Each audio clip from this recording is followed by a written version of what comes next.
Thank you, Brandon. His mic was good too? Test, 1, 2, 3. His mic was good. Others that remember. It's a big spare desk. Okay.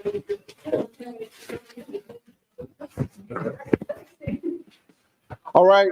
Good afternoon, everybody. It's good to see all of you guys coming back here for the Memory Tank. We've got a really, really great guest. I was really looking forward to seeing him because if you are like me, you want to improve your memory. Now, I want to say a few interesting things that you may or may not already know about our guest, Dave Farrow. Dave Farrow was born in Canada, so don't hold it against him. He's very good at hockey. Sorry you got second place. No, I'm sorry. Oh, sorry. I'm sorry. He's very sorry about it. Yeah. But he's out and about and he's with us right now. A little bit of background about him. As a child, he suffered from ADHD. He was completely diagnosed. So every time he'd go down the street and they were teaching him about, you know, the ABCs and the 1, 2, 3s, he's looking at a tree saying, oh, what's that up there? Okay. Well, and dyslexia. All right. And dyslexia, to the point where he would lay at night and wonder if there really was a God. I mean, a dog or something like that. And if you're dyslexic, you might get that. But apart from that, he actually grew and he taught himself what's known as the Farrow method and became a 2-time Guinness World Record holder for the best memory. Now, how do you say you have the best memory? Like, do you say, hey, I can recall every single memory of my formative life? Try this. Take a deck of cards and memorize them from front to back, all 52 of them, 54 if you're counting like the how to play a game. Then do that over almost 60 times, 59 decks of cards, memorizing them from front to back, A to Z, because they're Canadian. Well, ace to king. But There's a king, yeah. All right? And do that, not 1 time, but 2 times. That's over 3,000 cards that you've memorized. And that's what he was able to accomplish. So he's going to be teaching us how to improve our memory, and he has a guarantee that he will improve your memory at least 3x so that you can use that to be more productive in your life. Remember certain cases, certain faces, certain places. How many people here, as soon as somebody tells you their name, you're like, you, Bill's man, hey, Bill's tall man, how you doing, man? Guilty. So guys, let's give a big hand for Mr. Dave Farrow. Thank you very much. Thank you. Well, actually, I'd like to start with a demonstration. You want to help me out still? Yeah, don't walk away. Okay. All right. So just before we started, handed this around. Do not shuffle it. That would kind of ruin the point. Okay. All right. And just about everybody had a chance to shuffle it a little bit and get the order in. I memorized it while they were setting everything up. So what I'm going to do is I'm just going to do my best to see if I can recall it from front to back. All right. Okay. Sounds so good. You flip it up after I say it. Okay. People think there's something. I'm going to hold it up to you guys out there. Yeah. All right. So let's see if I can get started here. Okay. Okay, the first one should be the 9 of hearts and then the Jack of diamonds. So remember to keep it in order because we're going to go through it again. Okay. Yeah. So 9 of hearts, Jack of diamonds. I'm going to go a little fast sometimes. After that should be the 4 of hearts, then the then the 9 of spades, then the 10 of hearts, then the 9 of diamonds, and then the 9 of clubs, all the 9s in the beginning, and the 9 of clubs, then the 3 of hearts, and then the ace of hearts, the 2 of hearts, the 6 of spades, the 9 of, 7 of diamonds, then the 8 of spades, the 5 of clubs, the queen of spades, the 5 of diamonds. How am I doing so far? Did I make a mistake? You're 5 of diamonds. You're all right. All right. After the 5 of diamonds, we got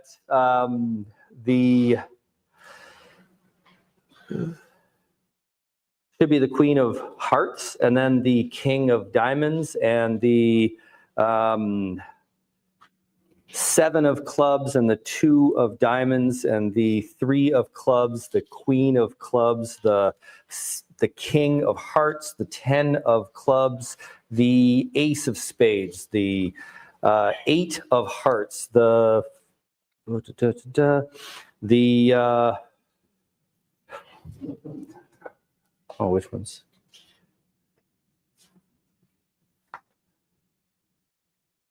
Yeah, the 5 of no, wait, the the 5 of hearts.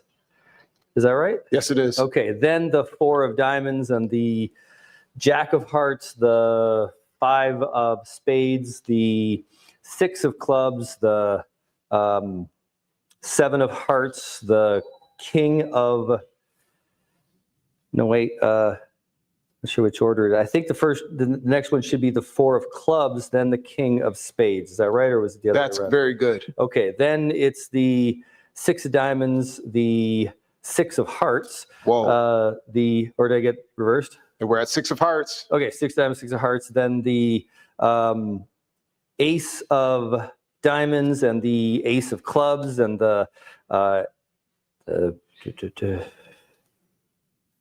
king of clubs and the 8 of clubs and the 8 of diamonds and the queen of diamonds and the 10 of diamonds and then the 3 of diamonds, all the diamonds in a row. Then the Jack of clubs, the 2 of spades, the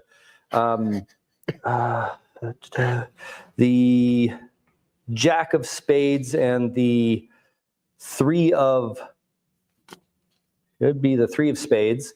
Then the last 4 here should be the 2 of clubs, the 10 of spades, the 4 of spades, then the 7 of spades.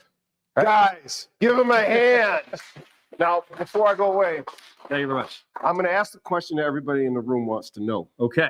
When are we going to Vegas? And how can you help? How can we help each other out? I used to count cards and had a lot of fun with it. I got a little carried away. I got kicked out of Harrah's Casino. Oh no! And I kind of stopped for a while. And now AI apparently makes it really tough. Oh my gosh! But not impossible. So. Are you guys impressed? That's pretty serious. 52 cards in a row. It's 59 decks, so it's 3,068 cards. The tough part about it is I had to get it accurate to 1/2 of 1%. So wow. No one's been able to break the record since. It's been a number of years. I won't say how many, how old I am, but it's a lot of experts have tried, and a lot of people have memorized even more decks of cards, just not with that accuracy. So when you see something like that, you think, and I get this in every interview I do, is when did you know you were this memory genius? When were you diagnosed and they think I'm some sort of Rain Man or something? And I tell you, honestly, nothing could be further from the truth. My girlfriend knows, and a few other people know that I'm not perfect. I definitely forget things from time to time, but I use brain hacks to bring myself up to a higher level because I naturally have a terrible memory. I usually say that I have the world's best bad memory because I've taken what I've been given and I use techniques to get to where I'm at. And I want to show you what I've learned. And in this exercise, you'll really find out a couple of things. First of all, memory is not just what is natural. It has to do with how you think about information. So a lot of people who think that someone is born with a naturally great memory, it actually turns out when you study them that they're doing different things in their head than most of us. Like there was a big study with math prodigies. Some kids who could do math amazingly in their head and they thought, oh, they're somehow born with it and everything. As it turns out, they actually are usually some sort of obsessive compulsive disorder and they count everything. And this was a fascinating study, but like if they walked in here, they would count all the chairs and then they would count all the legs. So they got really good at counting, and multiplying by 4 and things like that. And if you do that every single day, all of a sudden they're these amazing math prodigies, but it's not what they're born with, it's what they're habitually doing. Does that make sense? Mm-hmm. All right, so we're gonna start off with a little exercise that's a lot of fun. I'm going to need somebody to be a secretary, somebody with decent handwriting, or you can actually put it in your phone. I want to actually, could you help me out there, lovely lady? Yeah. It's my girlfriend, everyone. Okay. Yeah. No, I'm not rizzing somebody up from the stage. That's far too easy. It's too easy. But what we're going to do is we're going to come up with a list of objects. So the best way to test your memory is to test your ability to connect things that have no logical connection. If you had to go to a doctor, or if you've ever unfortunately had anybody in your family who had Alzheimer's or had dementia or something, then you know exactly what I'm talking about. They test you by giving you a list of random things and then see how many things you would remember. Most people remember about 5 or 6. In the 70s and 80s, it was actually up to 6 or 7. Don't do it. Don't do it. Don't. Okay. And that's why phone numbers are actually 7 digits long. Now, because we have smartphones that remember all of our digits, our memory has actually faded, and we're now the average person can remember about 5 or 6 items. I'm going to get you guys up to remembering about 20. So what we're going to do is you're going to shout out the items, because if I brought you the list, you'd think there's some trick to it. And my lovely assistant here, Elise, will type it in whichever order you hear it in. Do your best. Okay? Yeah, keep going. Octopus. All right, keep it creative. I like that. And just keep on, just shout it out as you go around. Yeah. I heard of what, football or? Bowling ball too, yeah. Nice. I'll say a car, shark. What do you think, Joe? A couch? Knowledge. Now, well, it has to be something you can visualize. It has to be an object in this case. But we'll get into other terms like that in a moment. Piano. A piano, nice. All right, awesome. Hockey stick. I'm gonna put that one down. Or a cow, there you go. I like that. Chandeliers. Chandelier, might as well look around the room. My brain hurts. You're just getting started. You guys are pretty good, actually. I was in a room once, and it was at like the 80th floor in Toronto, and I won't say which bank it was, but it was a bank of Montreal, if you know what I'm talking about. One of those, right? And it was the definition of a board room. Like, it was a board room, but it was a board room, right? Like, I asked them for this, like 10 items, and they said like computer, monitor, keyboard, mouse. They were looking at the computer behind me and just like saying what popped in their head. So you guys are at least getting outside the room. I like that. I'm going to add a Pikachu. Why not? Or, like, you can be creative here. Brandon, you got anything? Keep going. Keep going. We got like 20 of them. Keep going. Many more. Yeah, keep going. Oh, Lord. It's not impressive. If I memorized 5 cards, would that be impressive? We got to get some volume here, people. A bottle. A house. There you go. Might as well be a house. There you go. Cats. There you go. Ice cream. Castle. Nice. Nice. There we go. I think we had money already. Let's keep it going. How about like a beard? Something odd, like a beard or facial hair. Goatee. Yeah, goatees. Yeah. Flag. Nice.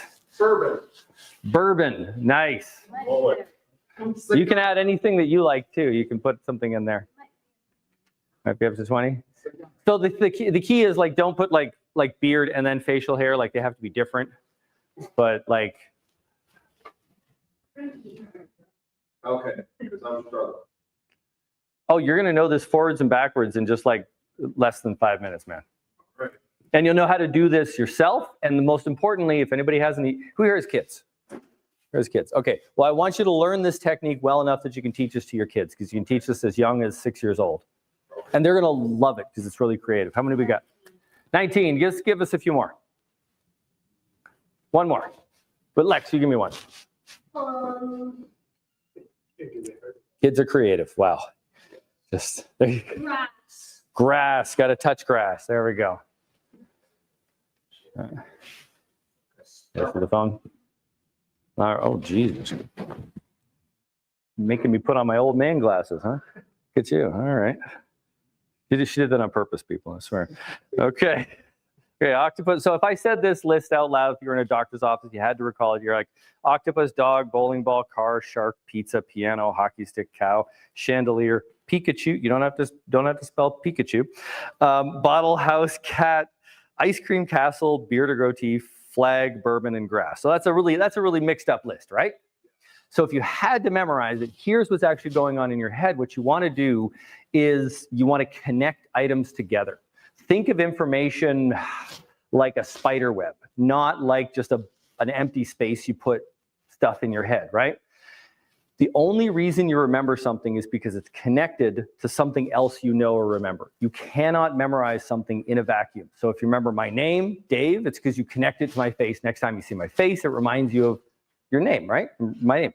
So that's actually called the reminder principle. That's what a memory is. Now, the second part is, where are memories? They're in our head, right?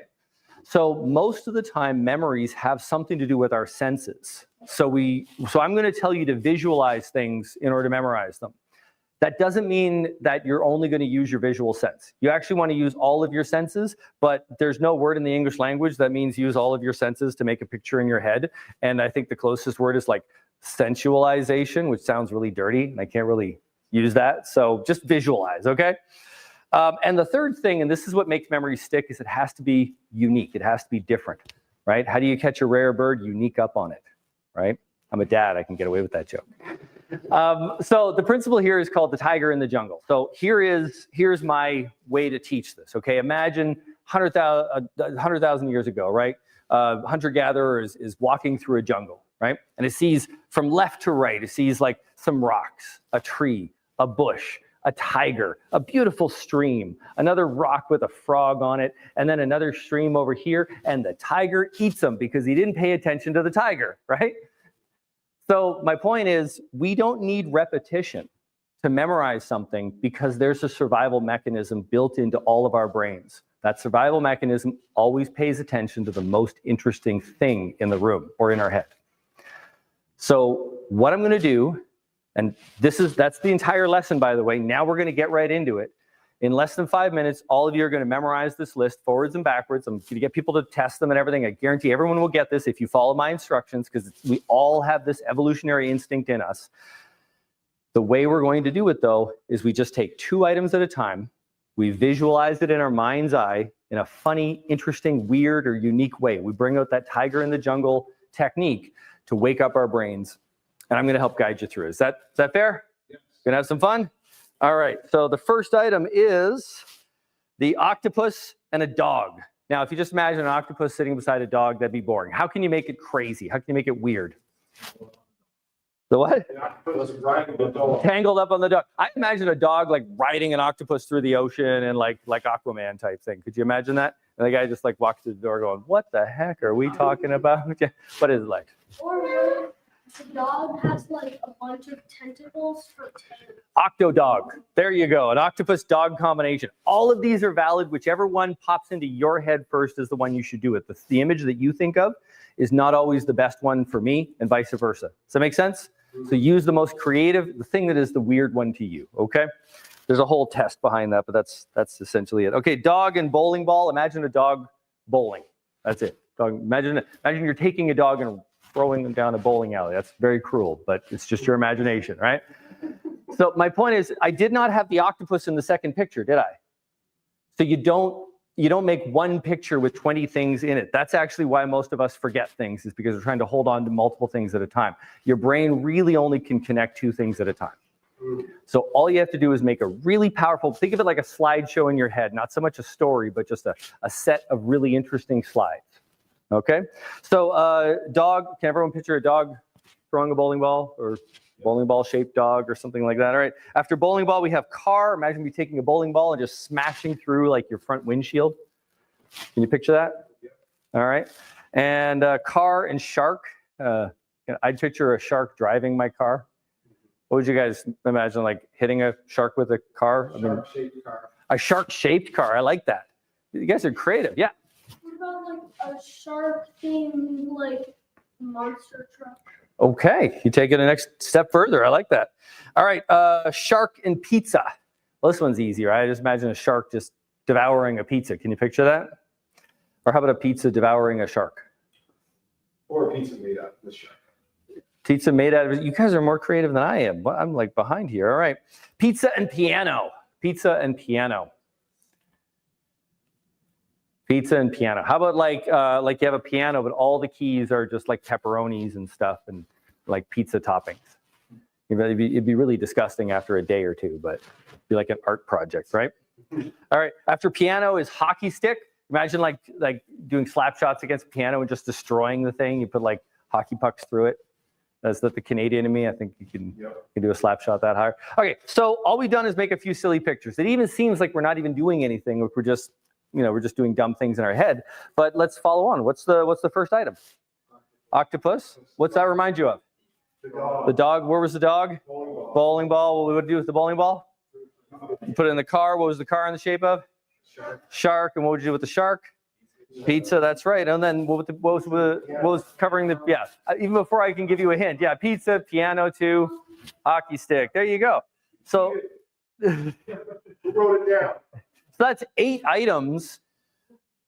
And you just did that by making a few silly pictures. So does this work? Is this cool? Okay, it takes a second to make the picture, but you get used to that. You get better at that over time. Let's go a little faster here.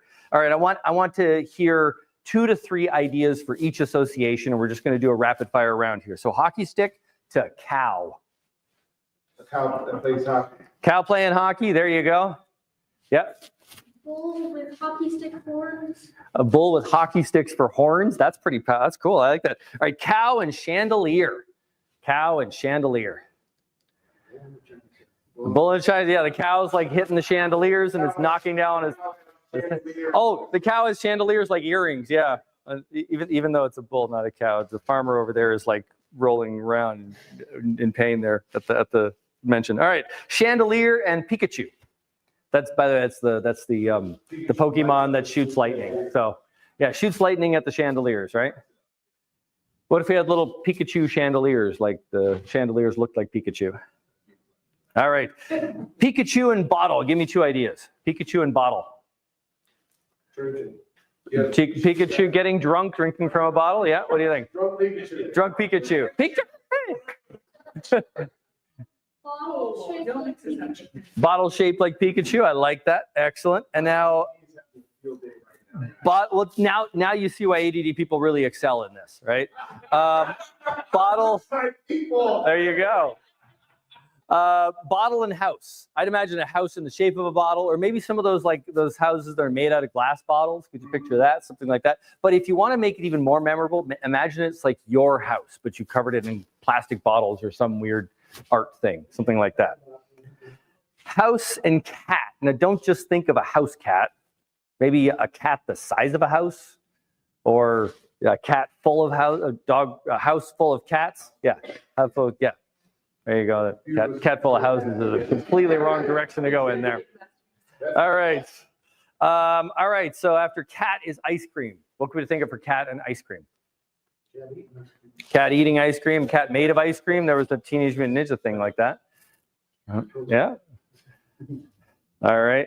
And then ice cream and castle. What about a castle made of ice cream? It would only survive in the winter, and then you'd have to eat it. But that'd be pretty awesome. Yeah, like every liter of ice cream would be like a brick in the castle. Now I want to do that. All right, castle and beard. How about the front of a castle? It's got a drawbridge. It's got a little goatee in the bottom there, just for no reason, just for a theme. There you go. Like, or if Castle Grayskull looks like a skull. What if it's got facial hair? If it's got a face, it's got facial hair, right? All right, beard and flag. Imagine if I got like a flag coming out of my beard because I'm that patriotic. You got a flag beard flag. Flag and bourbon. The national flag of bourbon association. I would imagine opening a bottle of bourbon and there's like a flag on the inside, like some sort of promotional thing. That would pop into my head. But I'm sure you guys can be even more wild, like throwing a bottle of bourbon at a flag or something like that. The last one is bourbon and grass. Take a beautiful bottle of bourbon, dump it all over the grass. What was that? Okay, you drink all the bottle of bourbon and you're on the grass. I like that. All right. There you go. Now, we mixed a few images, so I don't know how well you're going to do on this, but let's do one little run through here, okay? Where are we at does anybody remember the first item? Octopus, that's right. What would we do with the octopus? Dog. And what was with the dog? Bowling ball. And what would we do with the bowling ball is the car.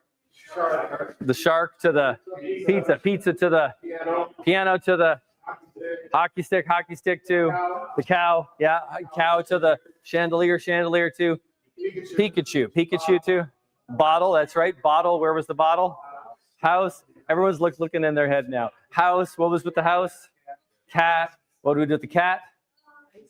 Ice cream, ice cream. Now, if you miss any of these, visualize it clearly and you'll get it. So ice cream to castle, castle to the beard. And then what was with the beard? Was connected to the beard? Flag, where was the flag?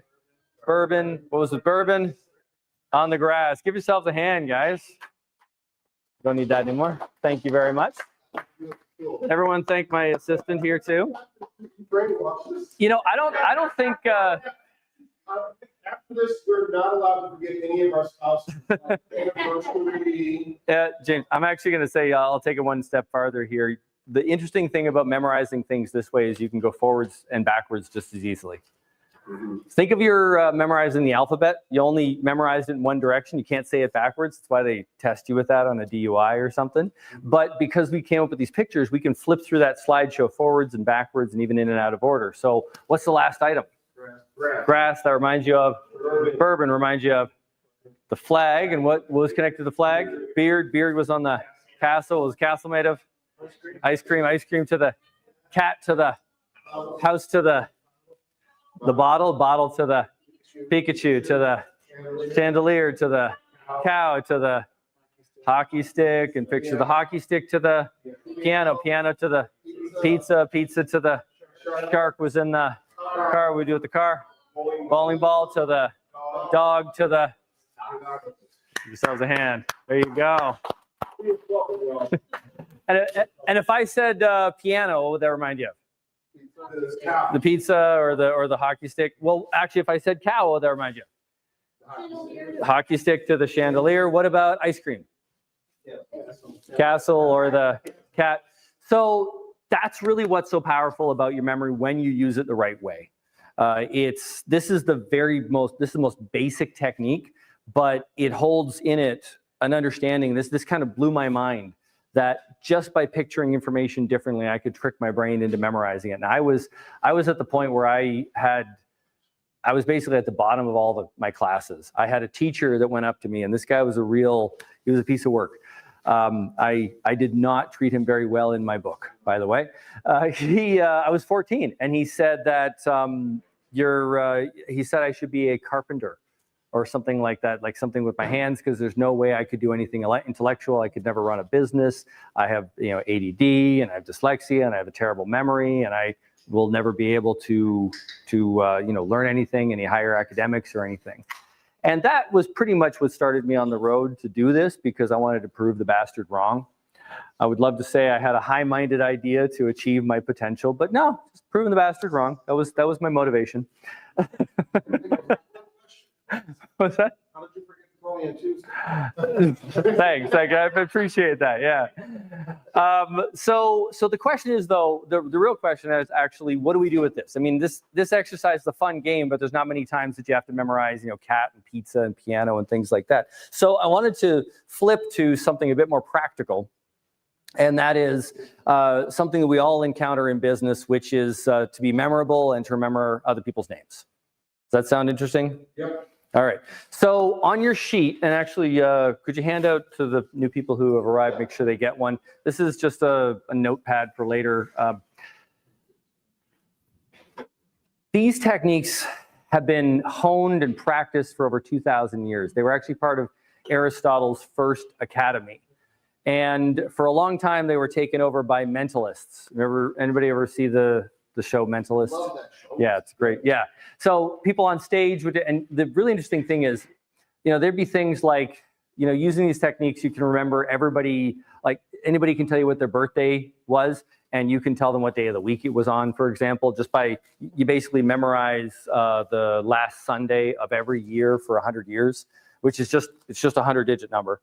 But you can do that with memory techniques, but you can do that trick on stage, and well, I can show you how to do that. You just did 22 items in your first lesson. I think you're pretty close. So my point is, these mentalists were able to convince people that they were psychic, when the real power, I think, was the fact that we all have far more powerful brains than we ever gave ourselves credit for. So when we take this technique to another level, the question is, how do we memorize things that we can't visualize? We can visualize a cat, a pizza, a piano. But what about someone like Dave, or my last name, Farrow or Brandon or James or something like that.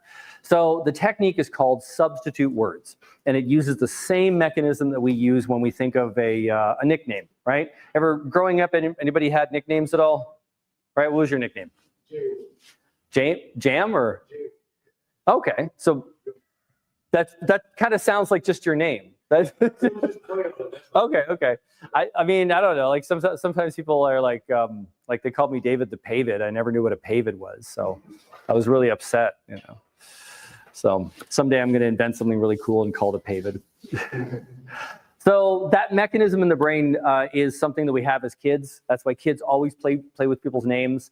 What you want to do is turn the name into something that you can visualize, and you want to trust your first instinct. You don't want to overthink it. So can I give like some examples? Like for Brandon, I thought of a branding iron. You know how you brand cows? So yeah, and he was going, "Rrr." You never forget that, right? For Joe, it's G.I. Joe. John's a toilet, sorry.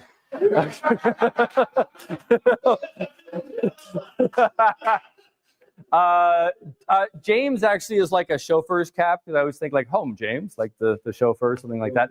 But what I want to do actually is have everybody think of a substitute word for themselves, because you can use this in your marketing. My company, actually, you can't see it too clearly here.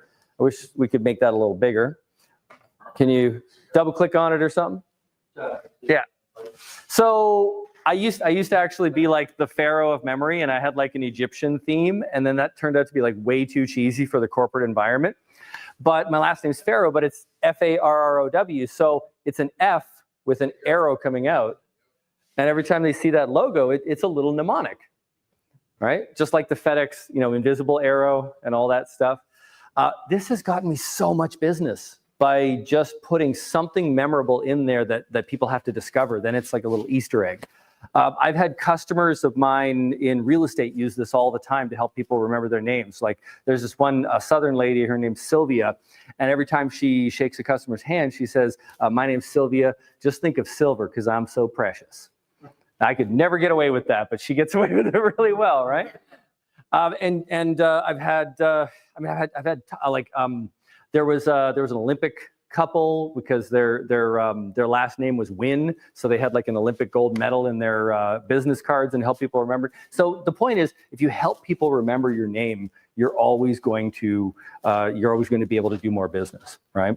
So what I want to do is just kind of go around the room and hear what people would like to come up with their substitute word for their name.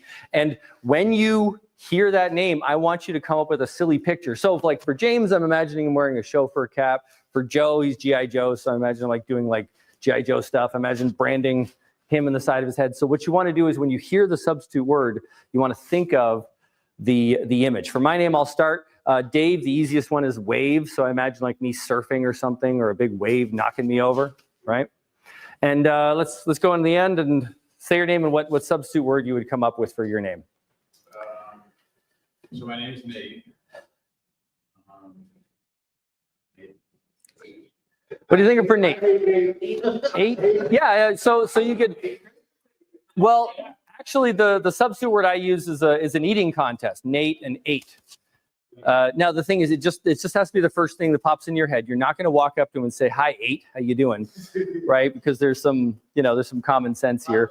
But imagine him eating a million hot dogs here. And want to tell everyone your name and a substitute word for it? Yeah. Can't think of one. Just Jeff? Yeah, Jeffrey. Yeah. What do you think of for Jeff? I have one, but I want to hear. It is Manna. I actually use Jiffy peanut butter because it's Jiff and Jeff. So I use Jiffy peanut butter. So I use peanut butter PB&J. So you got marshmallows and peanut butter. That's pretty good. It's not John. It's not. All right. You're just standing like. What about you? We have a mnemonic for your name, but yes, you. The guy already did you. Now it's you. I don't want to tell everyone your name. I want you to say it. Elise. All right. So what do you think of for Elise? She has a lease. She has a lease. Yeah. I always joke that I bought her after I leased her. So we have a lease, right? So what about you, young man? My name is Alex. Yeah. I thought of like a smart Alex. That's very appropriate. Yeah. He also goes by Lex, so we think of Lex Luthor. Just imagine your head shaved. And you at the back? Brennan. Brennan. All right. So what do you think of for Brennan? Well, you can either go with Brain. I usually use that for Brian, though. Brian Brain, because I'm dyslexic. That works for me. But Brennan, I've also heard of Runnin. Just the N is just a very unique. You don't hear that in any other name. So after you do this for a while, you'll start to hear what you're looking for is unique syllables, unique sounds, and then you can make the association with it. What about you, Joe?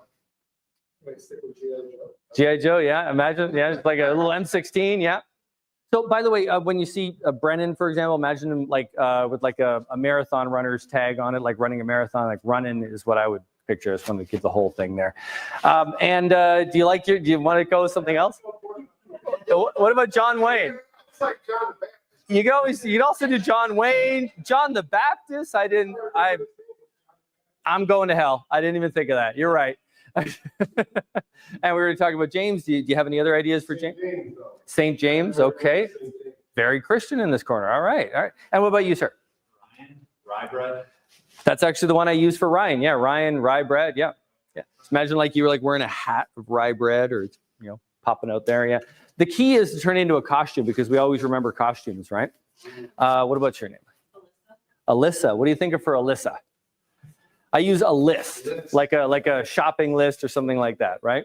You could use like a lisp, but I've never been able to like visualize that right. So it's like, imagine you're like shopping with a huge list, right? And you, sir? Chuck. Chuck, what do you think of for Chuck? Buck. Do you think of a chuck roast? You can think of like chucking something off a bridge. I don't know, like up chuck. That's another one. Yeah, there you go. And it's very memorable. It really is. It's very memorable. There you go. And you, sir? Tony, what do you think of for Tony? Tony the Tiger. Tony's great. Yeah, yeah. There you go. Or yeah, Tony Danson. Yeah, yeah. All right. And you still like for Brandon? You still like branding iron? Yeah. All right. Why don't we go around the room and see how much people remember? In fact, let's actually. Normally I get people to shuffle around, but I'll let you guys sit in your seats. But let's just go right from the beginning here. What's my name? Dave. What's my last name? Farrow. There you go. What about you? All right, and the lovely lady, and behind her, and the kid here, and behind him, Brennan. Don't get too excited here, guys.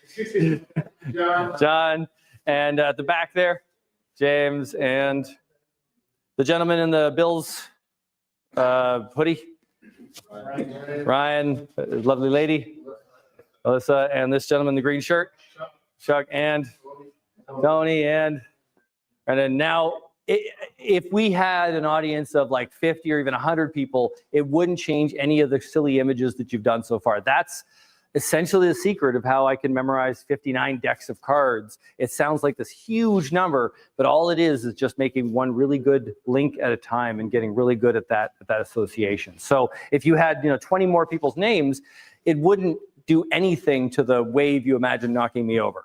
Does that make sense? All right. So are there any questions on any of this?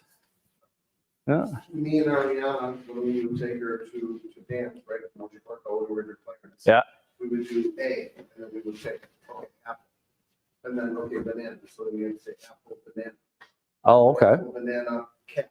And then, then you do apple, banana, cat, dog, banana, cat, dog. To see if we could go through the whole alphabet. And that would waste about a half hour. That's wonderful. That's wonderful. All right. Now I have one final test for you. So we've been through all this stuff now. What was the last item in the list? Correct. What was before that? The bourbon. That's right. It was before that.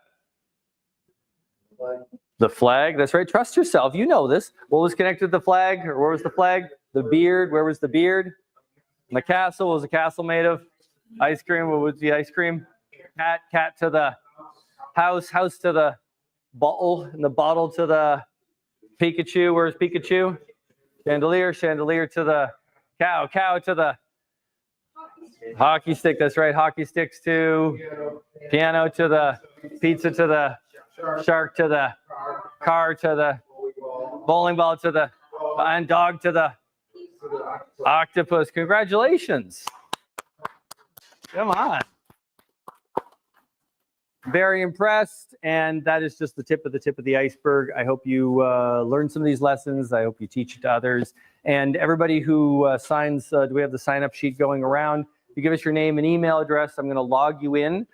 We have a patron here, John, who is paying for everybody to take my 30-day memory immersion course, which is a 30-day program. This is just one or two of the lessons here. You're going to learn how to memorize a 100-digit number. You're going to learn how to memorize formulas, cards, and study just about anything, but also little things like remembering what you've forgotten, being sharper in your memory in general, your own memory personality, things like that. It's normally a good value. It's an online course, and it's free for everybody here. So make sure you sign that up. I also have my books here. Are we getting books for people? Nice. So we're going to be here after to, I guess, sign books and talk more. I hope you enjoyed this talk as much as I enjoyed giving it. And don't forget me, because I won't forget you, okay? Okay. Thank you very much. When I listened to your book, Oh, yeah. the thing that clicked on to me was like when people say dream all you want to be, or the book Think and Grow Rich. Yes. I never could concept how that would work until I was listening to your book, and it kind of clicked. Can you explain that concept of why it works for everybody, please? Did you want to get a book for everybody? Sure. Yeah, it's just he's going to cover it later. Everyone gets a book. Right now? Yeah, hand them up. All right. Lovely assistant, everybody. Does anyone have any questions? So yeah, no, the concept you're talking about, actually, I kind of glanced on it like really quickly, but the reason why this works is that on some level, your brain thinks that what you visualize actually happened. So when I imagine a cow running into that chandelier, your brain thinks that it actually happened, because what you see is not just what comes in through your eyes. There's actually an interesting principle in neuroscience that goes back a really long ways. It's that we don't actually see with our senses. I'm going to say that again. We don't see with our eyes. We don't hear with our ears. What happens is our eyes take in information, our ears take in information, and our brain interprets it, it visualizes it, and that's the world that we live in. Now, the reason why that's important is if I visualize something in my head, then my brain thinks it went through the same pathways that light came in through my eyeballs. And if you don't believe me, think of a time when you saw a movie that really moved you. It was The Old Yeller or friggin' Unbreakable or whatever, right? Something that like made you cry. If you stop for a moment, you'd realize that there's like actors and actresses in that movie that are being paid millions of dollars, and it's all fake. And you know that logically, but it feels real, right? And that's because our brain is watching it and believes it actually exists. That's why we consume so much content. That's why we're a storytelling species. We have a part of our brain that just can't help but imagine any story that we tell it, and it thinks it actually happened on some level. That's really why it's so hard to tell fact from fiction. There's sometimes, if you really visualize something clearly, you can think it happened in a certain way. This goes into a whole bunch of stuff from lie detector tests and things like that. People can be lying but not know they're lying. Like, the brain is a really interesting thing when it comes to this. But the principle that you're talking about is going back to Think and Grow Rich, going back to manifesting money, which is what this place is all about, and being successful. When you visualize yourself with what you want in life, your brain doesn't get the message like, oh, this is something you want. Your brain gets the message, oh, this is what we have.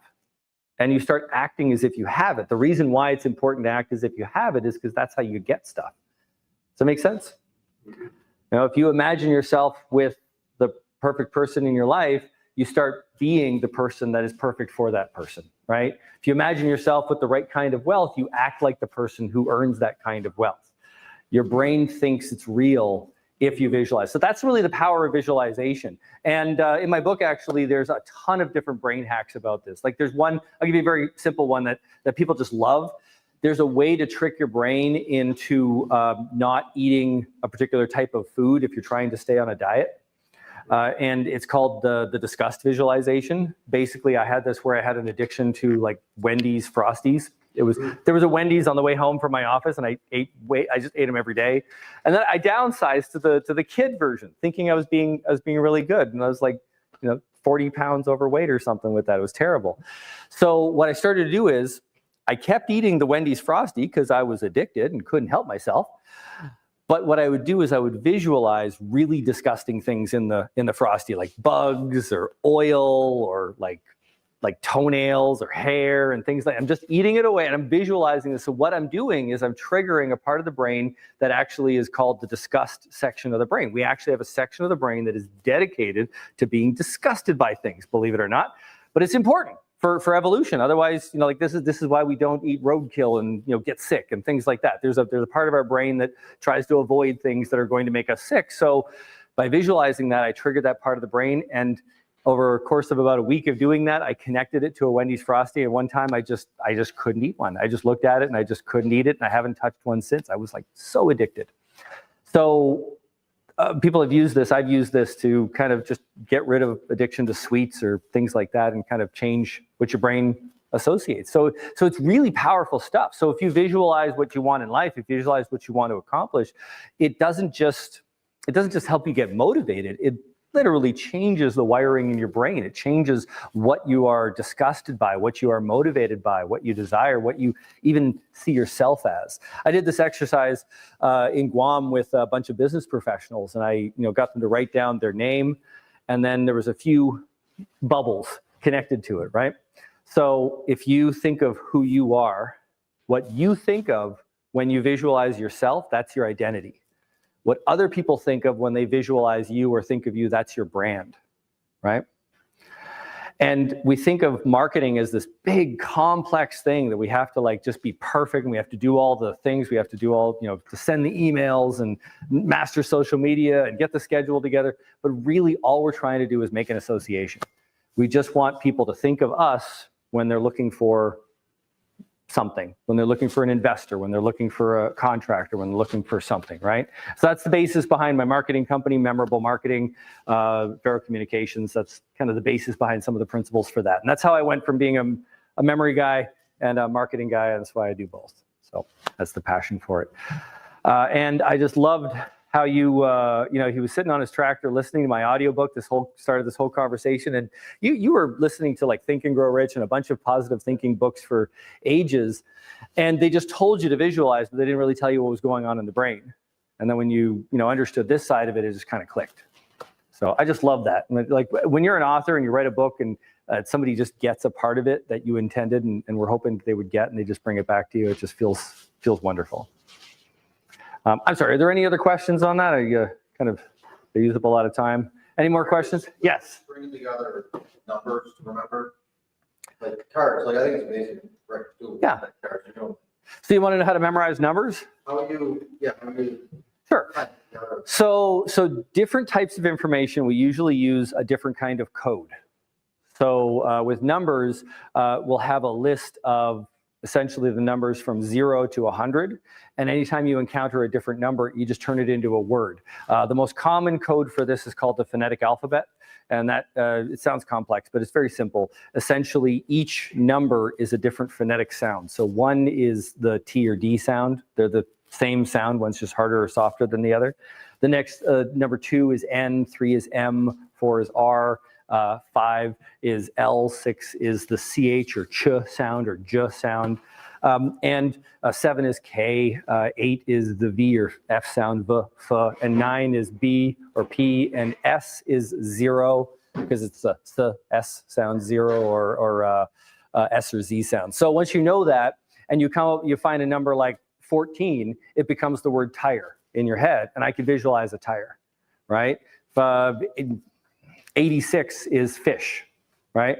So, and you can even do this with 3-digit numbers. It's a little harder when you get to 4 digits. Usually you do 2 double digits and you get used to that. And then memorizing numbers is no different from memorizing the list that you just memorized. It's just in a different order. So I memorized pi to 1,000 digits one time using that technique, and Yeah, you can keep going. Yeah. Great memory also. Great at tricks. I swear I actually have I actually have a terrible memory because I stopped doing my memory techniques because I got into a lot of personal issues during COVID that had resulted in like a divorce and a move back to the States and a whole bunch of other stuff and getting custody of my son and working hard and all that. And I realized I stopped doing memory techniques for a good 5 years. And when this lady met me, she was like, "You are not the memory guy." I was forgetful. I was like losing a lot. But then I started training my brain again, doing what I know how to do, and it comes right back. So I'm telling you, it has much more to do with your habits. And you don't even have to take my word for it. There's a great study in the Journal of the American Medical Association, 2,000 participants over the age of 55, and they did what's called novel brain training. Novel just means unique. It's just like the tiger in the jungle principle. And they did that 2 to 3 times a week, and they cut their risk for Alzheimer's by more than half, and most of them doubled their capacity on a memory test. And this was people over age 55. So some of them were 60, 70, and so forth. So absolutely anybody can do this. Are there any other questions?